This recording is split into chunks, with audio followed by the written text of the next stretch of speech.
Pelo sinal da Santa Cruz, livrai-nos Deus, nosso Senhor, dos nossos inimigos. Em nome do Pai, e do Filho e do Espírito Santo. Amém.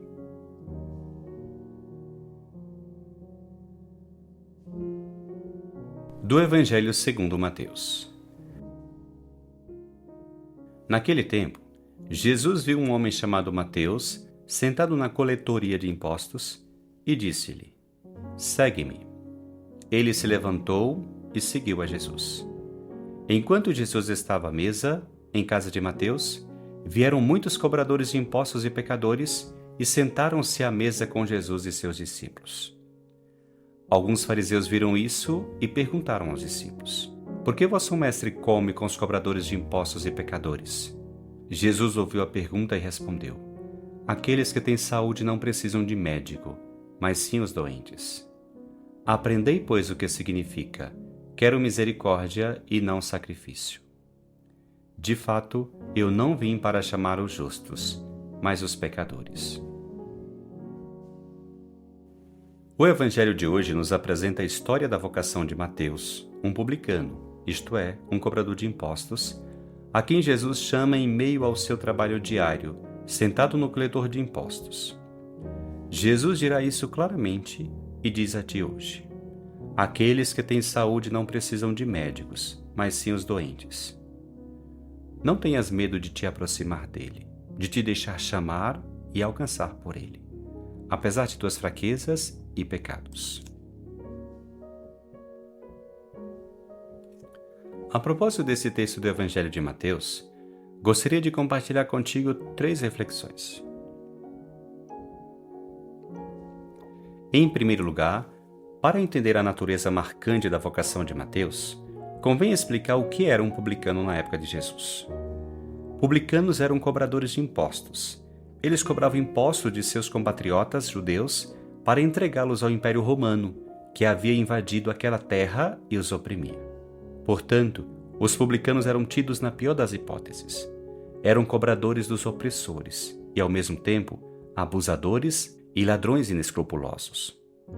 Os impostos eram enormes, e podemos imaginar que muitas famílias pobres ficavam sem nada depois de pagar aqueles impostos ou eram expropriadas do pouco que tinham. Mas Jesus não tem medo do pecado nem dos pecadores. E é por isso que ele chama Mateus. Ele pode ter muito dinheiro, mas carecia de amor incondicional, de amizades verdadeiras e daquela graça e ternura que só o Filho de Deus pode dar. O texto de hoje nos diz que Jesus simplesmente lhe disse: "Segue-me." Mateus não questionou nada. O Evangelho nos diz que ele levantou-se e seguiu Jesus. Mateus deve ter sentido um gosto de eternidade no olhar, no sorriso e nas palavras de Jesus. Hoje, Jesus também passa ao teu lado, e em meio ao teu estresse, à tua correria, à tua preguiça, à tua apatia e ao teu pecado, ele te diz: "Segue-me." Estás disposto a acolher o Senhor e segui-lo de perto? Em segundo lugar, o Evangelho nos diz que Jesus não chamou Mateus apenas para segui-lo, como alguém que faz algo anedótico ou distante. Não, diz-nos que Jesus foi à casa de Mateus e sentou-se à mesa com ele. Jesus entra em profunda comunhão com Mateus, dialoga com ele, passa tempo com ele, conversa com ele, escuta-o, estabelece uma relação de amizade com ele. E os fariseus, que se consideravam puros e melhores que os outros, não podiam tolerar isso. Eles pensavam: ele entrou na casa de um pecador, está comendo com um pecador, associa-se a pessoas indesejáveis. Os judeus, de fato, pensavam que deixar-se tocar pelos pecadores ou comer com eles era compartilhar seu pecado e sua impureza. Mas Jesus não tem medo da crítica e do que as pessoas vão dizer. Acima de tudo, ele quer curar e se aproximar dos mais necessitados. Ele diz isso claramente hoje: aqueles que têm saúde não precisam de médico, mas sim os doentes. Eu não vim para chamar os justos, mas os pecadores. Jesus veio para curar os doentes, para trazer esperança, para abrir horizontes. Pare um instante. Diga a Jesus que tu queres que ele entre na tua casa, no teu coração, mesmo que haja dúvidas, fraquezas, mesmo que tu sintas pequeno e frágil. Sinta-o aproximar-se de ti, te olhar com amor, estabelecer uma relação de amizade contigo e curar as tuas fraquezas. Em terceiro lugar, Jesus cita o profeta Oséias hoje e lembra aos fariseus na casa do publicano Mateus: aprendei, pois, o que significa quero misericórdia e não sacrifício. Jesus se concentra na misericórdia.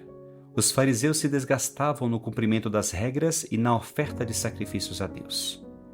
Bem, Jesus os lembra que veio para acolher, para salvar o que estava perdido, para trazer para perto aqueles que estavam longe, e para fazê-lo com compaixão, com misericórdia, com ternura e amor. E que o sacrifício agradável a Deus é um coração compassivo e misericordioso. Às vezes, nós nos consideramos bons, como aqueles fariseus, muito propensos a julgar os outros, considerando-os pecadores e piores do que nós. Hoje Jesus nos diz: quero misericórdia, quero misericórdia.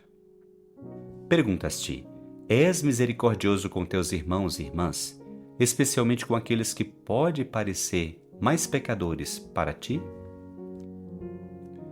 Que este evangelho te leve a reconhecer Jesus entrando em tua casa, aproximando-se de ti mesmo, na tua fraqueza, e que aprendas dele que o verdadeiro sacrifício que agrada a Deus é a misericórdia e a compaixão.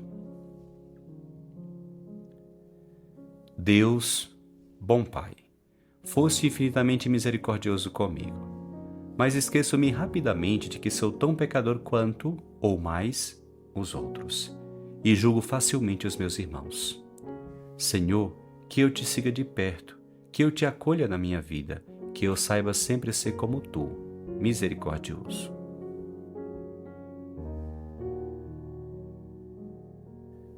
Que o Senhor te abençoe, te livre de todo mal e te conduza à vida eterna. Amém.